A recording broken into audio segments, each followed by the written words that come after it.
जैकी चैन 7 अप्रैल 1954 को हांगकांग में पैदा हुआ। वो बचपन से पढ़ाई में कमज़ोर था और अपने प्राइमरी स्कूल के पहले साल ही फेल हो गया था, जिसकी वजह से उसे स्कूल से निकाल दिया गया। उसका बाप एक स्पाई, एक जासूस था और उसकी वालिदा एक खतरनाक ड्रग स्मगलर थी। थोड़ी समझ आने के बाद और अपने हालात को मद्देनज़र रखते हुए उसे एक चीज़ तो क्लियर थी कि पढ़ाई उसके बस की बात नहीं। फिर उसने पेकिंग ओपेरा स्कूल में एडमिशन लिया और 10 साल तक मार्शल आर्ट्स, ताइक्वांडो, जीत कुंदू, ड्रामा, एक्टिंग और सिंगिंग सीखा और एज अ चाइल्ड एक्टर कई फिल्मों में काम किया। फिर 1973 में जब वो 17 साल का था, उसे एक रोल मिला एंटर द ड्रैगन में ब्रूस ली के साथ, जिसमें वो ब्रूस ली को अटैक करता है पीछे से और ब्रूस ली उसे पिछाड़ देता है। आपको ये जानकर हैरानगी होगी कि 1973 तक उसे जितने भी रोल मिले उसमें सिर्फ इसे पिटना था। फिर उसे एक लीड रोल मिला लिटिल टाइगर ऑफ कैंटोन में, जो कि बहुत बुरी तरह फ्लॉप हो चुकी थी। फिल्म तो फ्लॉप थी, लेकिन उसमें जैकी चैन के कुछ ऐसे स्टंट्स थे जो कि उस वक्त के मशहूर डायरेक्टर विली चिन को पसंद आ गए थे। फिर उसने 1976 में उसके साथ मिलकर एक फिल्म बनाया जो कि वो भी फ्लॉप हो चुकी थी। और इस सब के बावजूद जैकी चैन ने अपना मोराल गिरने नहीं दिया। वो लगा रहा और उसकी कामयाबी को 2 लफ्ज़ों में बयान किया जा सकता है, एक मेहनत, दूसरा मुस्तकिल मिजाजी। क्योंकि फेल होना उसके लिए फेल नहीं था बल्कि लर्निंग थी। वो हालात से सीखता था।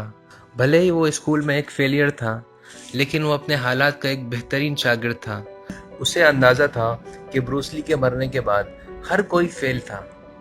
कोई भी ब्रूस ली की जगह नहीं ले पा रहा था। हर कोई एग्रेसिव फाइटर बनना चाह रहा था और लोगों के जहन में सिर्फ ब्रूस ली ही था। वो एक्सेप्ट नहीं कर पा रहे थे कि कोई और ब्रूस ली की जगह ले ले।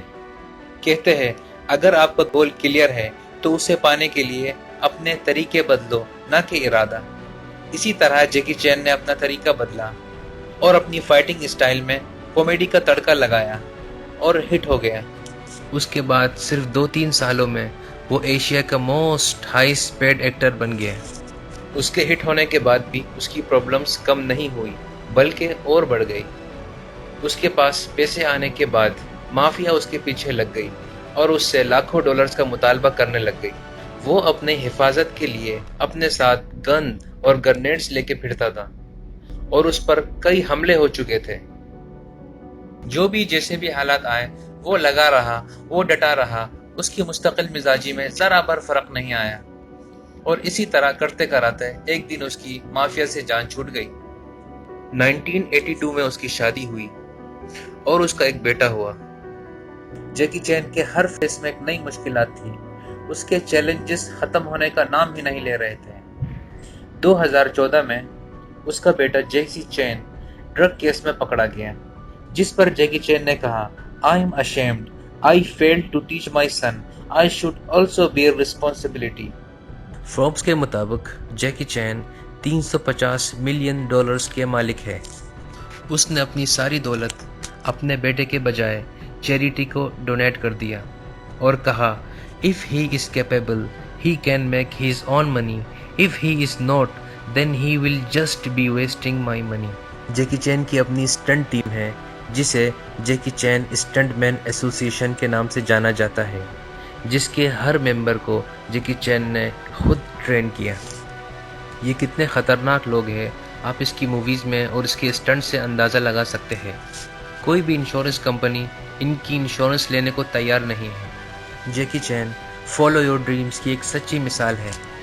उसने इन सब मुश्किल हालात में भी अपने सारे शौक़ पूरे किए।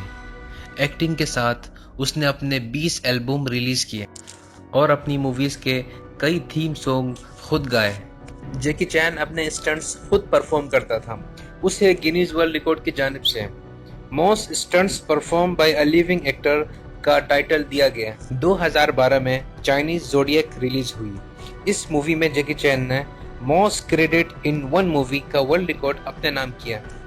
इस मूवीज में जैकी चैन ने 15 जिम्मेदारियां संभाली, जिसमें writer, director, lead actor, producer, executive producer, cinematographer, art director, unit produce manager, catering coordinator, stunts coordinator, gaffer, composer, theme tune vocalist, prop और स्टंटमैन, इन सब का रोल, इन सब की जिम्मेदारी खुद संभाली।